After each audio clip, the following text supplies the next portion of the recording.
Un enfant de 10 ans a murmuré quelque chose à son avocat et l'affaire était terminée.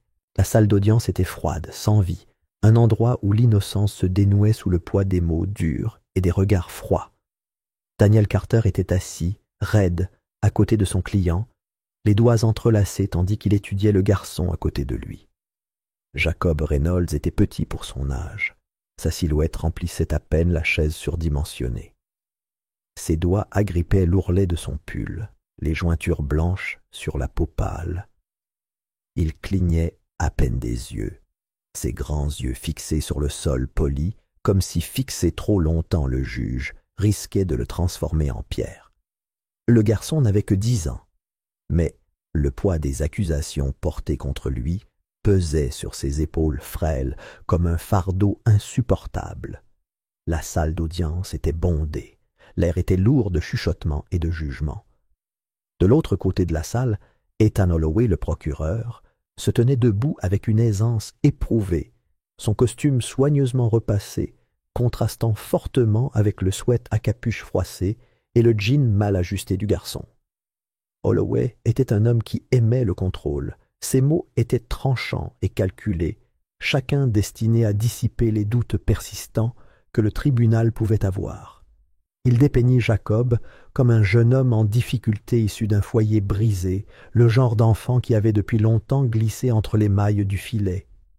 Il le décrivit comme un garçon sans véritable orientation, une cible facile pour les mauvaises influences, un enfant dont les faux pas l'avaient finalement rattrapé sous la forme d'un magasin de proximité en feu et d'un crime irréparable. Le juge, Nathan Foster, était assis immobile, le regard indéchiffrable tandis qu'il écoutait les déclarations d'ouverture. Il n'y avait aucune trace de sympathie, aucun moment d'hésitation dans la façon dont ses doigts tapotèrent sur le bureau. C'était un homme d'ordre, quelqu'un qui voyait le monde selon des lignes strictes de noir et de blanc. Et Daniel savait déjà de quel côté de la ligne Jacob avait été placé. Un long silence s'étira, tandis que tous les yeux se tournèrent vers le garçon. Ses lèvres s'entr'ouvrirent, un souffle silencieux s'échappa, alors qu'il hésitait, bougeant à peine, comme s'il était pris dans une toile invisible. La pression dans la salle était étouffante, les murs pressaient contre lui, le poussant à parler. Non coupable. Les mots étaient à peine plus qu'un murmure, fragiles et incertains, mais ils résonnèrent dans le silence de la salle d'audience. Le juge ne réagit pas, son expression aussi froide et immobile que la pierre. Le marteau frappa le bois, le son final, un battement de cœur marquant le début d'une bataille déjà jugée ingagnable. À l'extérieur de la salle d'audience, l'air était lourd de tension. Daniel desserra sa cravate, expira brusquement en se passant une main sur le visage. Le poids de l'affaire l'étouffait. Les chances étaient si élevées contre lui qu'il avait l'impression de regarder une montagne faite uniquement d'obstacles impossibles. Personne ne croyait Jacob. Les preuves contre lui étaient accablantes, et l'accusation avait monté un dossier si solide qu'il ne laissait que peu de place au doute.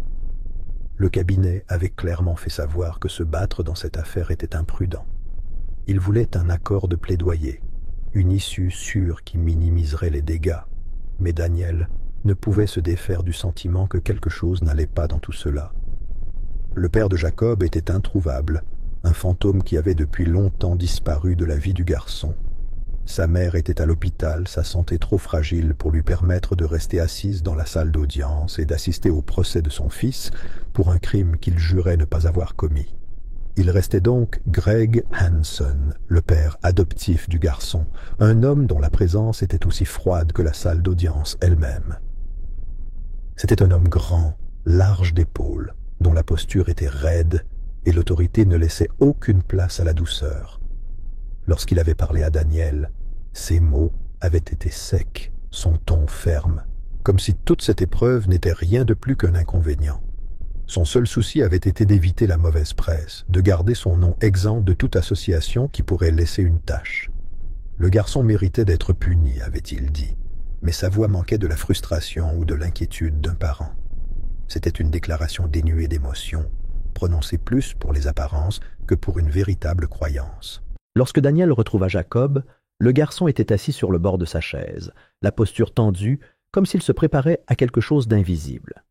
Ses doigts s'enroulèrent dans les manches de son sweat à capuche, tirant le tissu sur ses mains comme s'il essayait de se rétrécir en lui-même.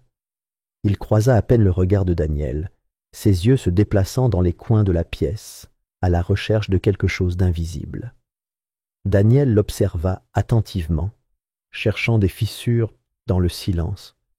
Mais Jacob était une forteresse, ses murs soigneusement construits. Ils ne me croiront pas. Les mots étaient calmes, à peine plus d'un souffle, mais ils s'accrochaient à l'air entre eux, lourds de quelque chose de non dit. Daniel étudia le garçon, sentant le poids de quelque chose juste hors de portée. Jacob n'était pas seulement effrayé, il était terrifié. Ce n'était pas l'épreuve qui faisait trembler ses mains, ni la menace de punition qui gardait ses épaules tendues. C'était quelque chose d'autre, quelque chose de plus profond, quelque chose de caché sous la surface. Mais malgré la douceur avec laquelle Daniel insistait, Jacob restait enfermé dans son silence, prisonnier de la vérité qu'il avait trop peur de dire. Avec rien d'autre que des questions qui tournaient dans son esprit, Daniel se rendit sur la scène du crime. Le magasin de proximité était en ruine, ses restes calcinés portant encore une légère odeur de bois brûlé et de cendres. L'air était lourd, épais des restes de ce qui avait été perdu dans l'incendie. Il marcha prudemment sur les débris, étudiant les dégâts, les motifs de destruction qui peignaient une histoire sur les restes. Mais quelque chose ne tournait pas rond. Le feu avait commencé haut, trop haut pour qu'un enfant puisse l'atteindre. Les motifs de brûlure se dessinèrent vers le haut, la source des flammes s'allumant depuis une étagère qui nécessitait de la hauteur et de la force pour l'atteindre. Si Jacob avait été celui qui avait déclenché l'incendie, comment avait-il atteint cet endroit? Le magasin était petit, mais les angles de destruction racontaient une histoire qui ne correspondait pas aux garçons qu'ils avaient menottés. Des témoins avaient vu Jacob s'enfuir, mais leur description avait été vague, leurs déclarations façonnées par des suppositions plutôt que par des certitudes. Il avait peur, avait-il dit. Ses mouvements étaient frénétiques. Mais était-ce la panique de la culpabilité ou la peur d'autre chose? Daniel sentit son estomac se nouer. Le poids des incohérences pesait sur lui. Quelque chose manquait, une pièce du puzzle toujours cachée dans les cendres. Les preuves contre Jacob étaient solides, mais les preuves n'étaient pas toujours la vérité. Alors qu'il se tenait au milieu des ruines, il sentit les premiers signes de doute se déplacer sous la surface. La vérité était enfouie quelque part dans les braises de cette affaire, et il avait l'intention de la trouver. L'accusation ne perdit pas de temps à resserrer son emprise sur l'affaire, démantelant méthodiquement tout doute persistant sur l'innocence de Jacob Reynolds. Daniel resta assis, rigide, à la table de la défense, tandis qu'Ethan Holloway présentait les preuves avec une précision maîtrisée, chaque pièce atterrissant comme un clou dans un cercueil. Les images de sécurité granuleuses clignotèrent sur l'écran, capturant une silhouette solitaire se déplaçant près du dépanneur la nuit de l'incendie. Une capuche couvrait la tête de l'enfant, obscurcissant toute identification claire, mais la silhouette, la taille, la carrure, chaque détail correspondait suffisamment à Jacob pour être accablant. Holloway jouait lentement, s'arrêtant à des moments clés, laissant l'image s'attarder pour l'effet avant de jeter un coup d'œil vers le jury avec une satisfaction à peine contenue. Le coup suivant est venu tout aussi rapidement. De l'ADN avait été trouvé à l'entrée du magasin. Une correspondance partielle avec celui de Jacob, découvert sur la poignée de la porte d'entrée. Les mots ont résonné dans la salle d'audience comme une condamnation à mort. Le poids de la science médico-légale appuyant sur la poitrine de Daniel. Peu importait que le magasin ne soit qu'à quelques pâtés de maison de la famille d'accueil de Jacob, un endroit que n'importe quel enfant du quartier aurait pu croiser un soir donné. La seule chose que le jury entendrait était que son ADN était là, le reliant à la scène.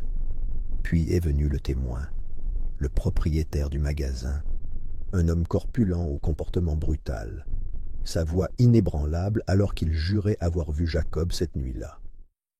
Ces paroles étaient pleines de la certitude d'un homme qui n'avait rien à perdre, d'un homme qui croyait avoir vu ce qu'il avait vu, que ce soit vrai ou non. Daniel serra les dents tandis que le poids de tout cela pesait sur lui. Ce n'était pas seulement une affaire, c'était une avalanche, un récit soigneusement construit qui prenait de l'ampleur à chaque preuve accablante.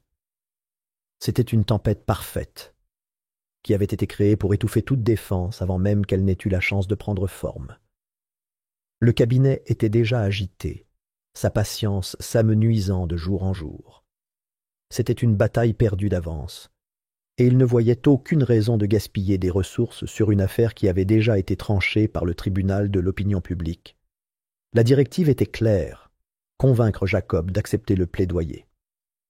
De retour dans la salle d'attente, Daniel étudia Jacob, observant la façon dont il se recroquevillait, ses petits doigts agrippant le tissu de ses manches. Le garçon parlait à peine maintenant, sa voix réduite à rien de plus que de simple reconnaissance, des réponses par oui ou par non prononcées sans émotion. Il n'y avait pas de combat, pas d'explosion de frustration ou d'insistance sur le fait que le monde avait tort, juste un silence, étouffant et absolu. Daniel pressa doucement, essayant de briser les murs que Jacob avait construits autour de lui, mais le garçon resta distant, ses réponses saccadées, son regard vague. Puis, comme par instinct, Jacob tressaillit, une réaction brusque et involontaire au bruit d'une porte claquant dans le couloir. Ce fut rapide, terminé en un instant, mais Daniel le saisit, le léger tremblement dans les épaules du garçon, le resserrement de sa prise autour de ses manches. Cela se reproduisit quand des voix s'élevèrent à l'extérieur, un échange silencieux entre deux officiers devenant brusque pendant une brève seconde avant de se calmer à nouveau. Jacob se tendit au son. Ses yeux se tournèrent vers la porte, attendant, écoutant. Des schémas apparurent dans les jours qui suivirent, des hésitations lorsqu'il parlait de la maison, des moments où Jacob se recroquevillait sur lui-même lorsque certaines questions lui étaient posées. Il jouait avec ses manches, les mains disparaissant dans le tissu usé, les jointures blanches à force de serrer trop fort. Ce n'était pas seulement de la nervosité, c'était quelque chose de plus profond, quelque chose de conditionné. Daniel ne parvenait pas à se défaire du sentiment que ce qui avait réduit Jacob au silence n'était pas le poids des accusations portées contre lui. C'était quelque chose d'entièrement différent, quelque chose qui dépassait le cadre du tribunal. Déterminé à trouver des réponses, Daniel se rendit à l'école de Jacob, à la recherche de ceux qui auraient pu remarquer ce qu'il avait remarqué. L'enseignante, une femme gentille mais fatiguée, hésita avant de parler. Un moment de calcul minutieux traversa son visage avant d'admettre ce qui la troublait depuis des semaines. Jacob avait commencé à se présenter à l'école avec des bleus, d'abord pâles, puis plus foncés, plus prononcés, toujours avec des explications calmes qui n'avaient pas de sens. Il avait trébuché, il était tombé, il avait trébuché. Les mots étaient venus facilement, répétés, dits d'une manière qui suggérait qu'il avait appris depuis longtemps que les questions ne mènent qu'aux ennuis. Daniel sentit son estomac se serrer lorsque les pièces s'emboîtèrent. Sa prochaine étape fut la maison de Greg Hansen, une petite maison banale avec un extérieur terne qui semblait étouffé avant même qu'il n'y entre. Hansen l'accueillit avec la même attitude rigide qu'auparavant, debout sur le pas de la porte, les bras croisés, sa présence peu accueillante. Il ne perdit pas de temps à faire taire les questions de Daniel, les écartant avec des mots soigneusement choisis qui ne laissaient aucune place à la discussion. Jacob était un enfant perturbé, dit-il, enclin à inventer des histoires, à exagérer la vérité. Les enfants mentaient quand ils se sentaient acculés, et Jacob avait été acculé à maintes reprises. Ses paroles étaient fermes, logiques même, mais quelque chose dans sa façon de parler fit grincer les dents de Daniel. Il n'y avait aucune inquiétude dans son ton, aucune frustration à l'idée qu'un enfant fasse des erreurs, juste de l'irritation, comme si Jacob était un inconvénient plutôt qu'une responsabilité. Daniel l'étudia attentivement à la recherche de fissures, mais Hanson était calme, mesuré, chaque réponse calculée. Pourtant, il y avait quelque chose qui se cachait sous la surface, quelque chose de juste, hors de portée. La conversation se termina rapidement, Hanson fermant la porte avec une finalité qui laissa Daniel debout sur le pas de la porte, le ventre noué. Les bleus, le silence, les tressaillements. Ce n'était pas un enfant en difficulté qui racontait des histoires, c'était de la peur. Cette nuit-là, alors que Daniel examinait l'énorme quantité de preuves accumulées contre son client, son téléphone sonna. La voix à l'autre bout du fil était hésitante, mêlée de quelque chose qui se rapprochait de la paranoïa. Un mécanicien local, quelqu'un qui était passé près du dépanneur cette nuit-là, prétendait avoir vu quelque chose d'important, mais il ne voulait pas parler au téléphone, pas là où quelqu'un pourrait l'écouter. Il avait un mauvais pressentiment à propos de cette affaire, de la façon dont elle se déroulait, et il ne savait pas à qui faire confiance. Daniel insista pour en savoir plus, mais l'homme l'interrompit, la voix aiguë et menaçante. « Pas maintenant, pas comme ça. » Puis la ligne fut coupée. Le silence qui suivit fut étouffant, se prolongeant jusque tard dans la nuit. La salle d'audience ressemblait à un étau qui se resserrait, l'air lourd d'anticipation alors que l'accusation portait ce qui aurait dû être le coup final. Ethan Holloway se déplaçait délibérément, ses pas mesurés alors qu'il atteignait la table d'épreuve et soulevait un sac en plastique transparent pour le mettre en évidence. À l'intérieur, froissé et maculé de suie, se trouvait le sweat à capuche retrouvé sur les lieux de l'incendie. Le tissu était taché de cendres, ses fibres brûlées par endroits, le genre de dommage qui ne survient que lorsqu'on est proche de l'incendie. Holloway le brandit d'un air certain, sa voix calme mais teintée de finalité, alors qu'il s'adressait au jury. Il expliqua que c'était une preuve irréfutable. Le sweat à capuche appartenait à Jacob Reynolds. Il avait été retrouvé près des décombres, un lien indubitable entre le garçon et le crime. Daniel sentit le changement dans la salle, la façon dont le jugement tacite s'enroulait autour des jurés comme une force invisible. Les preuves avaient été présentées pièce par pièce, chaque couche renforçant l'histoire qui avait été élaborée contre Jacob. C'était le moment où tout s'est solidifié, le point où le doute s'est estompé pour laisser place à la certitude, où la culpabilité s'est installée dans les yeux de ceux qui décideraient du sort du garçon. Le propriétaire du magasin se présenta à nouveau à la barre, la voix ferme, et il confirma sans hésitation qu'il avait vu Jacob cette nuit-là. Il le jura. Ses mots étaient inébranlables, sa mémoire intacte. Jacob était près du magasin avant le début de l'incendie, s'était déplacé comme une ombre dans la nuit, puis les flammes avaient tout englouti. Les pièces s'étaient alignées, la conclusion était inévitable. Daniel serra les poings sous la table, la morsure acérée de ses ongles s'enfonçant dans ses paumes. Il sentait le poids de l'inévitabilité peser sur lui, la force pure du dossier de l'accusation menaçant d'écraser toute chance de s'en sortir. À côté de lui, Jacob était assis immobile, ses petits doigts tordant l'ourlet de son pull, ses yeux fixés sur quelque chose d'invisible. Le garçon avait à peine parlé, avait refusé de se battre, avait laissé le monde décider de son sort, sans un mot pour sa propre défense. Daniel avait essayé, encore et encore, de briser le mur du silence, mais il était resté, solide et impénétrable. Et puis, juste au moment où Holloway se tournait pour prononcer son discours de clôture, Jacob bougea. Ce fut subtil au début, un petit changement dans sa posture, une légère inclinaison vers Daniel. Puis, comme s'il était tiré par une force invisible, sa petite main se tendit, agrippa la manche de la veste de Daniel, ses doigts se resserrant avec une urgence qui envoya un frisson dans la colonne vertébrale de Daniel. Les lèvres du garçon s'entr'ouvrirent, son souffle superficiel, à peine un murmure s'échappant entre eux. « Je ne l'ai pas fait, mais je sais qu'il l'a fait. » Les mots brisèrent le silence, une ondulation dans l'air qui laissa Daniel figé.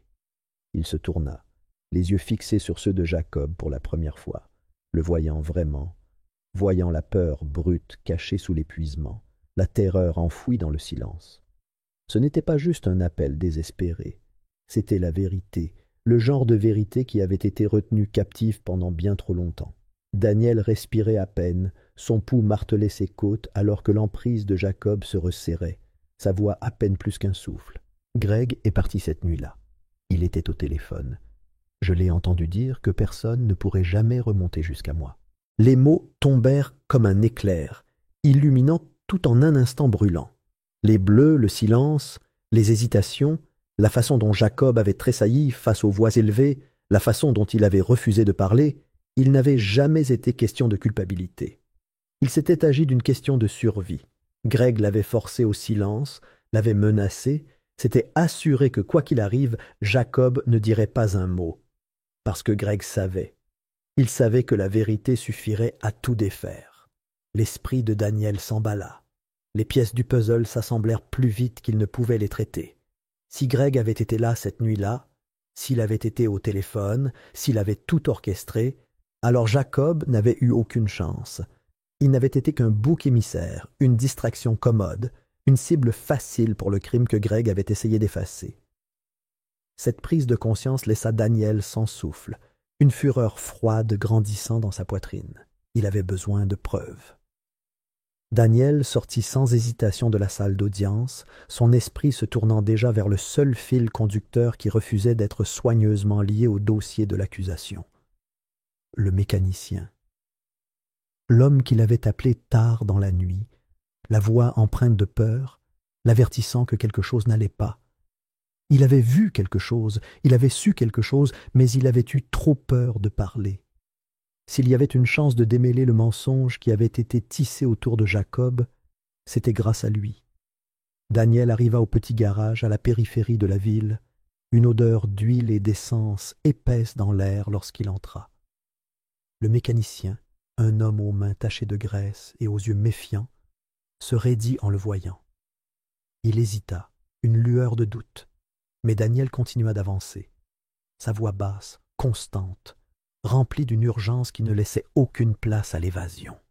Il savait ce que l'homme avait vu, et maintenant, plus que jamais, il avait besoin de la vérité. Après un long silence, le mécanicien expira, ses mains se resserrant autour du chiffon qu'il tenait. Il avait vu Greg cette nuit-là, debout devant le magasin, en train de se disputer avec un autre homme. Il n'était pas assez près pour entendre les mots, mais la tension était forte, le langage corporel agressif. Puis, peu de temps après, l'incendie s'était déclaré, et Greg avait disparu. Daniel s'arrêta à peine avant de passer l'appel suivant. L'analyste médico-légal. S'il y avait ne serait-ce qu'une once de vérité dans ce qu'avait dit Jacob, alors il y avait une chance, aussi infime soit-elle, que le sweat à capuche retrouvé sur les lieux ne lui appartienne pas du tout.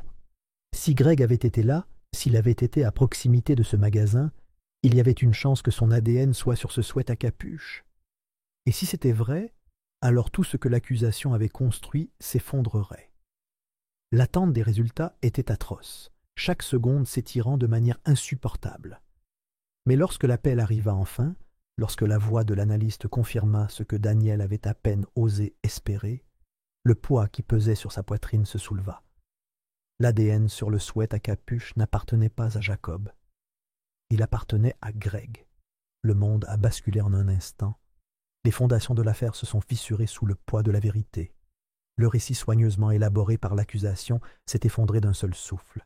La certitude sur laquelle il s'était appuyé s'est dissipée comme de la fumée. Greg était là. C'était Greg qui était lié à l'incendie, pas Jacob.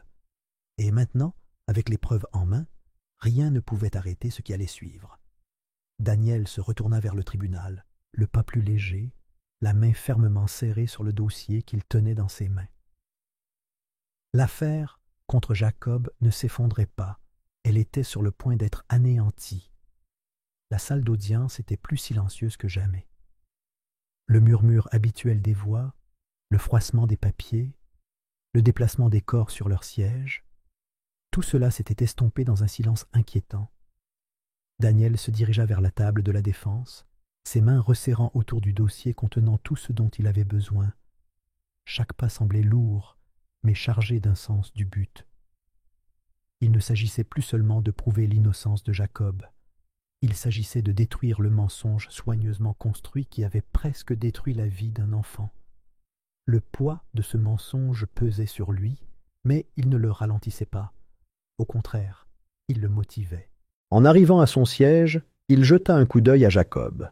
Le garçon était assis, raide, ses petites mains jointes sur ses genoux. Il n'avait pas parlé depuis sa confession chuchotée de la veille, mais il y avait quelque chose de différent en lui maintenant.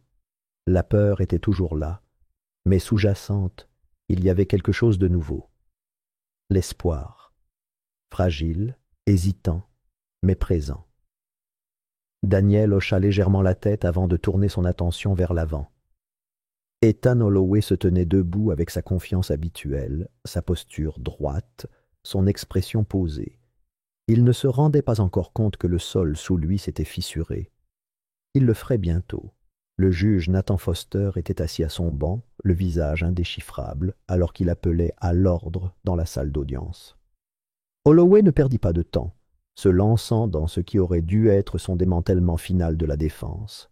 Il réitéra les preuves, les images de sécurité, le récit des témoins oculaires, l'ADN trouvé sur les lieux. Chaque mot portait la même certitude qu'il avait toujours eue, la même autorité qui avait presque enseveli Jacob sous le poids de l'injustice. Daniel le laissa parler. Il laissa Holloway présenter son dossier comme s'il avait toujours la même force qu'hier. Puis, lorsque le procureur se retira enfin, Daniel se leva. Le dossier dans ses mains lui semblait une arme, une lame aiguisée, prête à trancher tous les mensonges accumulés contre Jacob. D'une main ferme, il posa le rapport médico-légal sur la table des preuves. Il parle avec un calme délibéré, laissant chaque mot reposer avant de passer au suivant. L'ADN trouvé sur le sweat à capuche, la preuve la plus accablante de l'accusation, n'appartenait pas à Jacob Reynolds.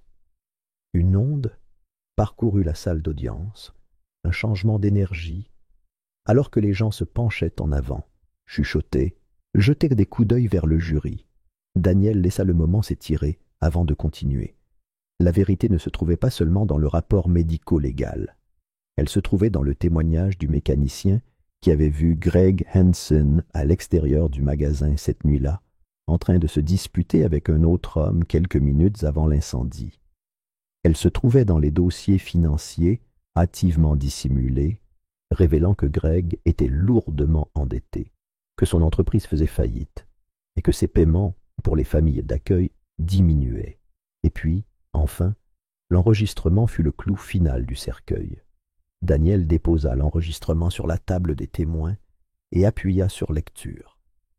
La voix de Greg emplit la pièce, ses mots tranchants et insouciamment arrogants.